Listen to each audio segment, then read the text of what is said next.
And now, it's time for another Dice Tower review with Tom Vasel.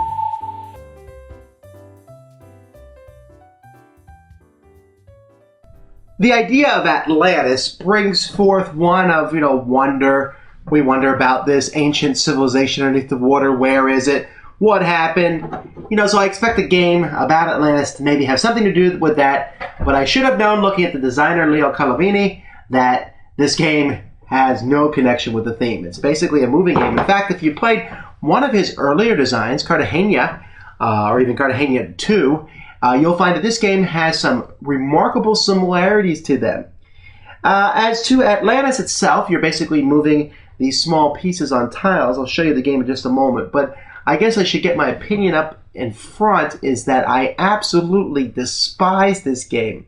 Now, I have played it, but I've never wanted to quit a game so badly, so much I disliked it as I was playing it. But we finished it up, and let me show you how it works. Maybe you'll like it.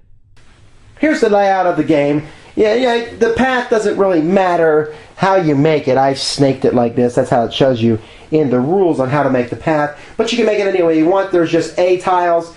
They have to go first, and B tiles that go at the end. I'm sure they're set up in a specific way. Each player starts with a specific number of cards, and these cards are going to match the colors of the tiles and the symbols of the tiles. So basically, the symbols are there in case you're colorblind, or if it's easier for you to match symbols than colors. Each person, as you can see up here in the corner, has 3 people that they are trying to get from the sinking island of Atlantis to this new land. Hoorah! So on your turn, this is what you do.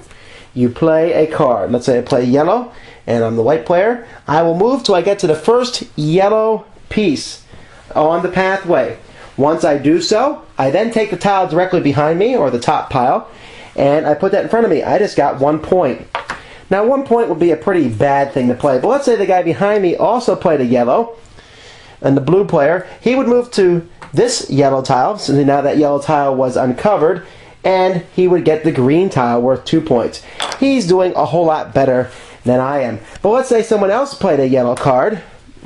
They would move to the yellow spot where the blue was. They would then have to play another card, because you're not allowed to stay in a spot where there is another player. So they play the pink card, and they go around the corner here. Now they've grabbed this blue tile, yay, worth 5 points, but if you've noticed right here, there's now a gap, so we stick some water in that gap. Now, why does water matter? Because if you play a card that forces you to move over water, for instance, this water here, you must pay points equal to whatever the lower of the 2 numbers around the water. So here, for example, it would cost 1, so you could either give up a tile that was worth 1, or you can give up cards. Cards are worth 1 point each. Now, giving up cards is a big deal because you only draw 1 card at the end of your turn, even if you play more than 1 card. In fact, sometimes players have to sell their tiles for half cards, basically, to get some cards back into their hand. And let's say this was here. If there's a 7 on both sides of this tile, you're in trouble. However, each player does have 1 bridge that they start the game with, and if they want to, they can put the bridge on water, which means anybody can go over that water. But as the game progresses, you're going to find more and more spots of water, which is going to make it harder for you to move. However, if you move off a spot, and we put 2 waters there that you don't even need to put them there, it basically just counts as 1 water. And sometimes water itself will merge. The game starts with 1 spot of water, but you'll find as the game progresses that there's more and more water on the board. Basically, you're trying to get your people down here to the end. You get them down there. The 4th person to get them down, the person who gets their 3rd character there, ends the game. And at that point, players will add up their cards for points, and more importantly, their tiles. Whoever has the most tiles wins the game. Now, you might be wondering why such a game of moving and drawing tiles inspires such dislike from me.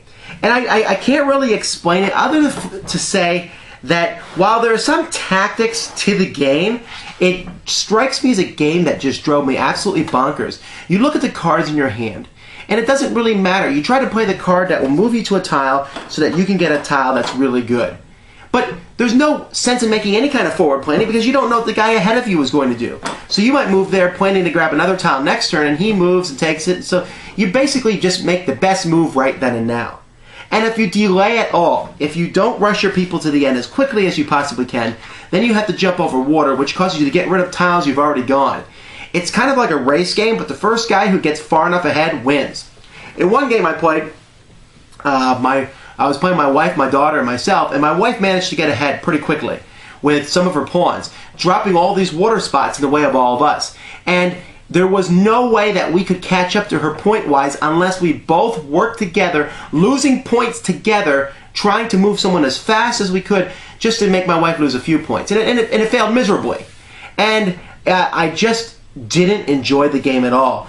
These colors, these symbols, they meant nothing. You're just trying to get numbers. And I suppose the colors matter to some degree, but the way that the track is set up randomly, you can see people zip along. These bridges will help you out, but they help everyone else out. So it's kind of like a Band-Aid over a gaping wound. And I don't know, maybe it's even hard to understand from this video what bothered me so much about the game, but I just found it way too random, and yet it seemed to be thinky. It seemed to be a kind of game where you sit there and say, okay, now if I play this brown card now, I'll be in a good position to play this blue card next time, but it didn't matter. You never knew what the other person was going to play. The board changed, jumping over the water, it just infuriated me. I will not play this game again. However, after watching this, you may like this game, but I'm telling you, if you like theme at all, it's not here. If you like control, even like for an abstract game, it's not here either. I think there's too much chaos in this game. I really don't see any fun in this game. However, I suppose that there are some who would enjoy it, and so for those select people, pick it up. Everyone else, avoid this one. I read someplace that this is one of the best games that come out this year. It's not. Thanks for joining us today. For more written, audio, and video reviews, as well as the #1 board game podcast, check out the website at www.thedicetower.com. Until then, this is Eric Summerer, and you've been watching The Dice Tower.